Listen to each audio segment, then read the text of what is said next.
Je na svete miesto, kde sa vstupuje bez klopania. Človek tam dostane všetko bez platenia. Každý sa tam dobre cíti, platí tam len jeden zákon úcty a lásky ku všetkým. Každý sa tam rád vracia. S úctou sa ti klaniam, Koláčkov môj rodný. Príjmi pozdrav pekný od nás, tvojich rodných. Ďakujeme pekne za tvoju ochotu, za starostlivosť i ochranu, za tvoju dobrotu. Mária, voláme ku tebe, oroduj za nás u syna. Smutné časy máme. Mária, ty kráľovna neba, všade len teba volajú, kde veľká potreba. Mária, volajú ťa matky, aby si im pomáhala vychovávať detky.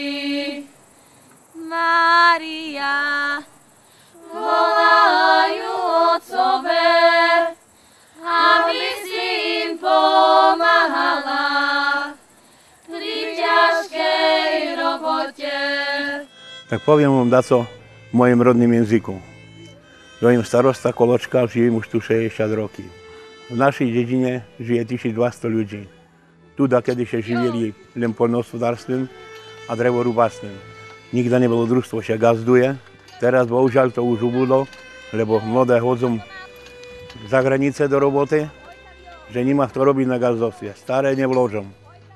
Teraz je jeseň, práve kopiom ľudia grule. Som využiť deti ešte na prázdninách, co som.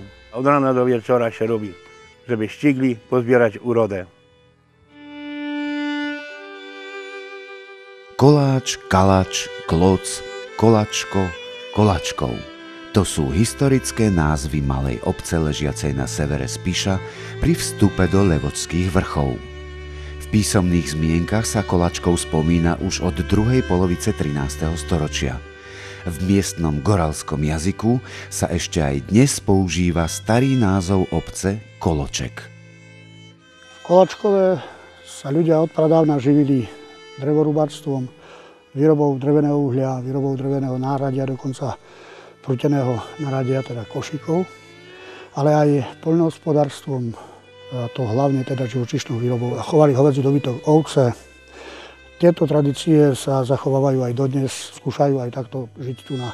Ale je to dosť tvrdá práca, v týchto podmienkach aj tá živočíšna výroba je ozaj veľmi náročná.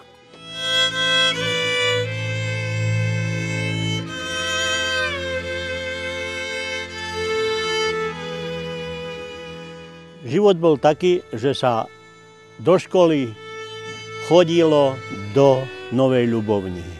Peši, to je 5 kilometrov. A potom domov nebola elektrika, boli petrolejky, v prípade sviečky, keď nebol petrolej. Proste ten predvojnový, vojnový a povojnový život veľmi krutý. A keď bol veľký sneh, tak starší človek zapráhnul koňa a zobral také rypadlo, ktoré urobilo cestu, aby mohli deti prejsť, keď bol veľký sneh. Zo školy nie učiť sa, ale hneď ku krávam, ku ovcám a proste všetko robiť, toto, čo trebalo na prežitie. Zemiaky vynosiť z pivnici, vodu nosiť do maštálny, aby bola teplá, aby dobytok neprechladol. Bez toho sa nedalo existovať. To muselo tak byť, jak nariadil otec. Jej mamičko, mamko, srdce še mi zamklo. Ej, mamičko, mamko, srdce še mi zamklo. Iče po milego, mam kľúčik od niego. Zamklo še mi zamklo, až na dva zapade. Zamklo še mi zamklo, až na dva zapade.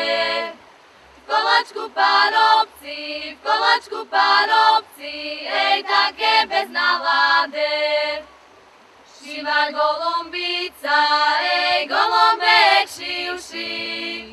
Šiva golumbica, ej golumbek šivši. Otec matko milé, ej kochaneček milší. Kolačkov patrí medzi najjužnejšiu goralskú enklávu.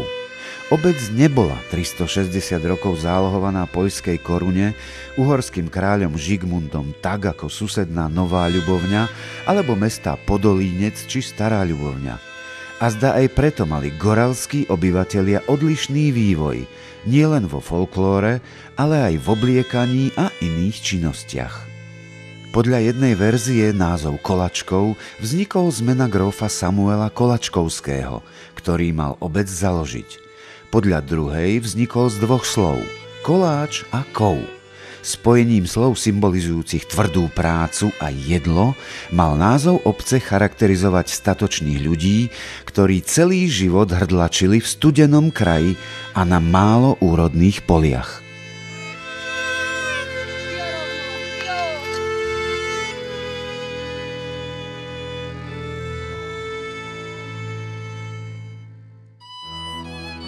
Klimatické pomery severného Spiša kládli vysoké nároky na miestnych obyvateľov. Ťažká práca v lesoch, chov dobytka a lopotenie na poliach zabezpečovali Kolačkovianom iba základné prežitie v tvrdých podmienkach kraja. Pestovanie obilnín a neskôr zemiakov dávali podstatu pre existenciu života nielen ľuďom, ale aj hospodárskym zvieratám.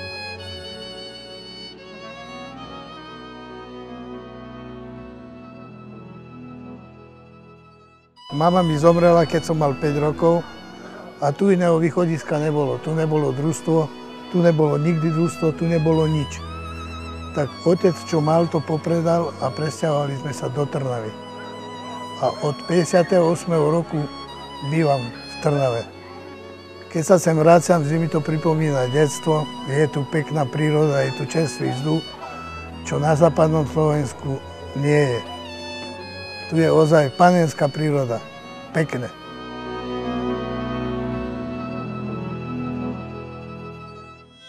Kolačkov sa postupne rozrástol na strednú obec najmä po rokoch 1787 a 1828, keď v tom čase bolo v obci takmer 130 domov.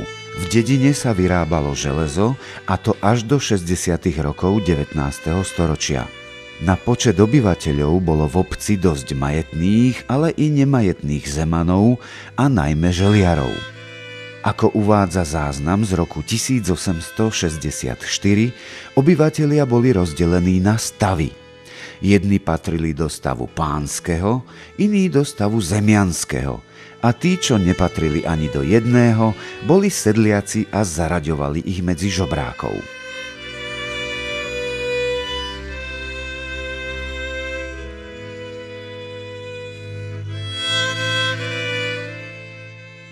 V istom čase bol Kolačkov obcov s najväčším počtom zemanov v celom Uhorsku.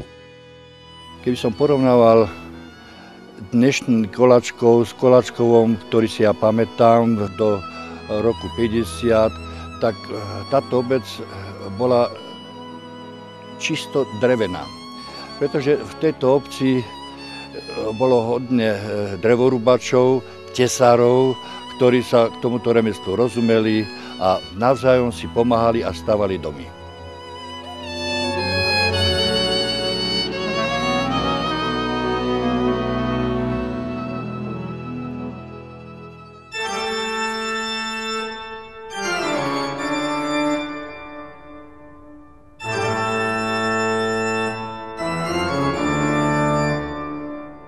Najstaršou stavbou v Kolačkove je pôvodne gotický rímskokatolícky kostol svätého Michala Archaniela, postavený okolo roku 1300.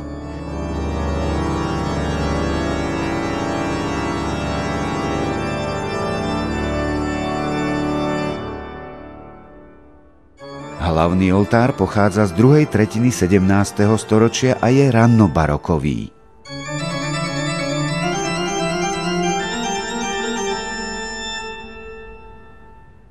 Bočný oltár uprostred pseudogotickej architektúry je oltár svätej Anny. V strede je umiestnená neskorogotická skupina metercie a dve maľované krídla s postavami svätého Jána Krstiteľa a svätého Michala na vnútornej strane a svätého Róchusa a Šebastiána na vonkajšej strane krídel. Oltár je zo začiatku 16. storočia.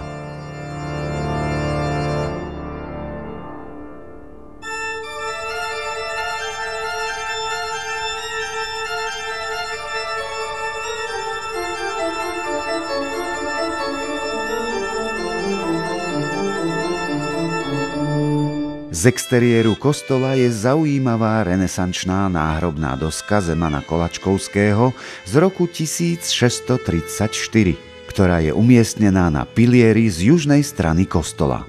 Doska bola pravdepodobne zhotovená v kamenárskej dielni v Starej Ľubovni a je z červeného vápenca, ktorý sa v minulosti ťažil na hore Marmont, týčiacej sa neďaleko hradu Ľubovňa. Kolačkov má aj ojedinelý erb, ktorý vôbec nesymbolizuje charakteristické činnosti v obci. Historickým znakom Kolačkova je patrón farského kostola, svätý Michal Archaniel.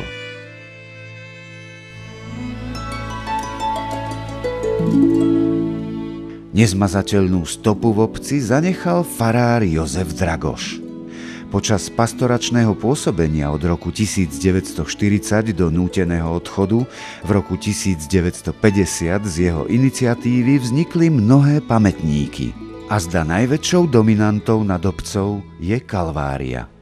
Kalváriu budovali deti malýma žbankami alebo takýma nadobami, nosili kamene, piesok, vodu, vápno. Všetko sa vybudovalo týmto deťmi. Za to sme dostali jeden obrázček. A to bolo každý deň po škole. Na vyvýšenom mieste v tesnej blízkosti obce nechal postaviť farár Jozef Dragoš aj sochu svätej Teresky, ktorá má svojou belosťou pripomínať čistotu a vieru v spravodlivosť. Na svoju dobu mal Jozef Dragoš odvážne a pokrokové zmýšľanie. Pokúšal sa o elektrifikáciu obce, zaviedol jednoduchý rozhlas po drôte, nechal zaviesť telefón, rád fotografoval, pomáhal chudobným a najmä deťom z detských domovov. V roku 1943 dal pri kostole postaviť aj pamätník občanom Kolačkova, ktorí padli na frontoch Prvej svetovej vojny. Počas prenasledovania cirkvi v 50. rokoch minulého storočia emigroval do cudziny a tam aj zomrel.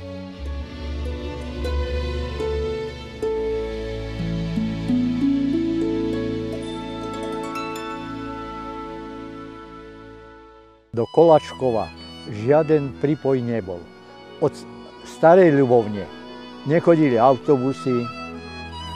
Čo sa týkalo spojov vlakov, tie nechodili len po Dolinec.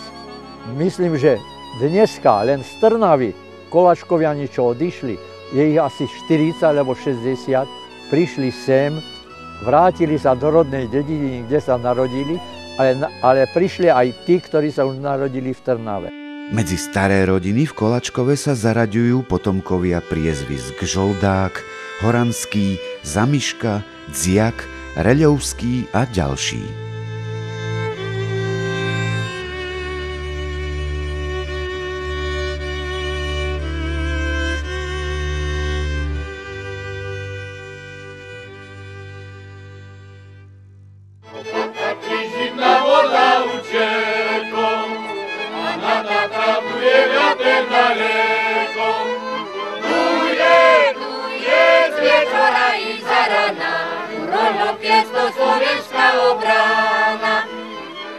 Kolačkoviania sú veselí ľudia. V roku 2003 na podnet sestier Lily a Justíny z rodu Zamiškových, žijúcich v Trnave, založili tradíciu pravidelného stretávania sa rodákov žijúcich po celom svete. spoločne založili klub Kolačkovianov a za prezidenta zvolili inžiniera Jána Reľovského.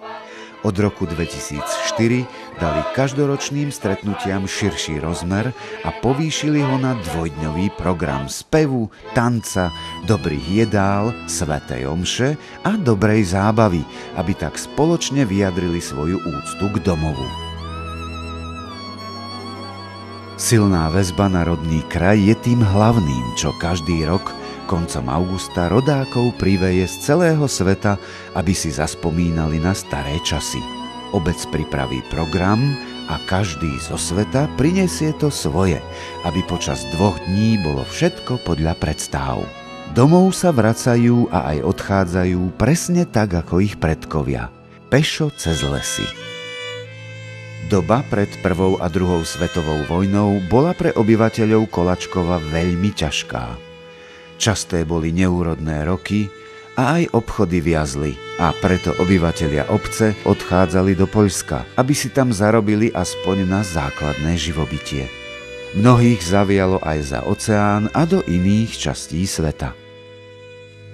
Nie je tomu tak dávno, čo do obce nechodil ani autobus. Kolačkoviania, keď odchádzali za prácou a neskôr sa vracali späť, prekonávali k najbližšiemu dopravnému spoju na železničnú stanicu v Podolínci takmer 13 kilometrov. A bolo to jedno, či je leto alebo zima. Azda táto húževnatosť, ktorá sa niesla po celé stáročia, urobila z Kolačkovianov silných ľudí, schopných prekonávať seba samých. A tak každoročný pochod cez horu Gajník je akousi spomienkou a zároveň aj obdivom a hrdosťou na svojich predkov a ich ťažký život.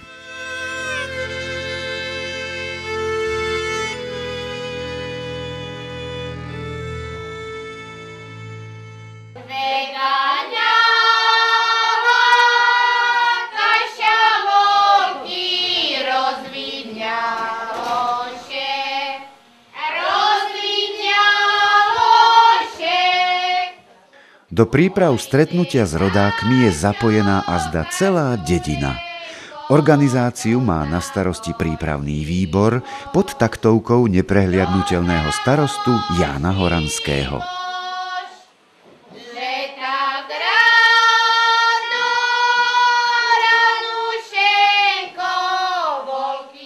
Ako by to vyzeralo, keby v Kolačkove chýbali chutné koláčiky. O to sa vždy postarajú šikovné ruky žien a dievčat.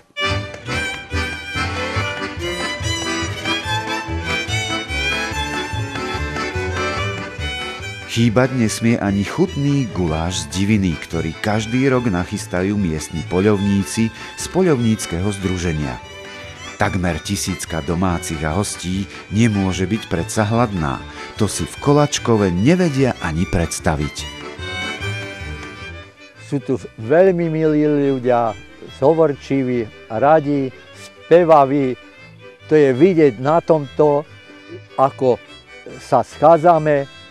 Už ten 10. ročník do Kolačkova cez Podolínec Lomničku. Skutočne tu sú ľudia milí, zdvorili, láskaví. Najjužnejší gorali na Slovensku, Kolačkoviania, sa vždy hrdo hlásili k slovenskému pôvodu. Spontánnosť, ale aj pozornosť, húževnatosť a zachovávanie tradičných hodnôt – to sú ich základné povahové vlastnosti. Oslava úcty k domovu začína vždy svetou omšou. Aj keď dážď pokropil nádherné kroje i zem, nikomu nezobral náladu a chuť prežiť opäť jeden skvelý deň v kruhu svojich blízkych, rodákov a pozvaných hostí.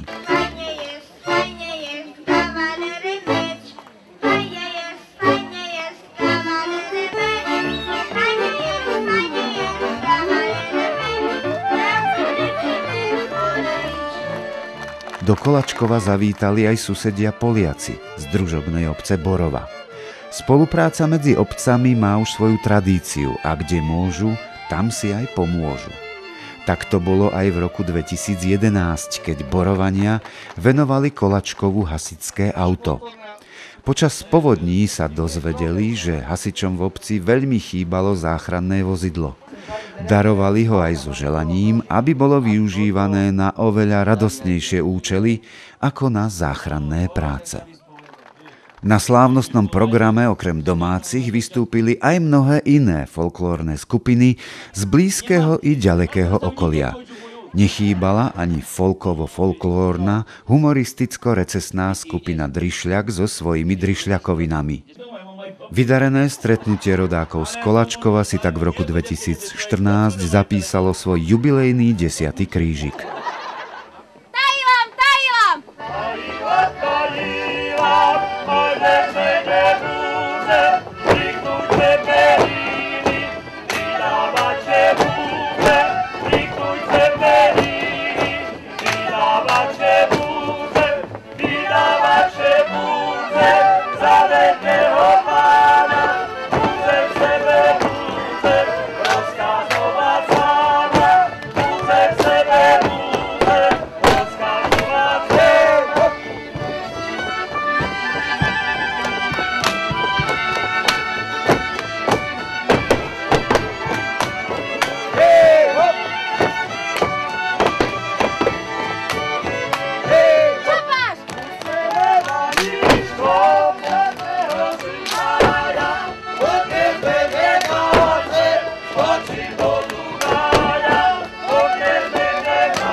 Kolačkov, naša rodná hruda, náruč, do ktorej sme sa narodili, zem, na ktorej sme vyrastali, lesy, polia, potok a lúky, to všetko je súčasť klenotnice našej prírody, súčasť našej nádhernej domoviny. Slovensko moje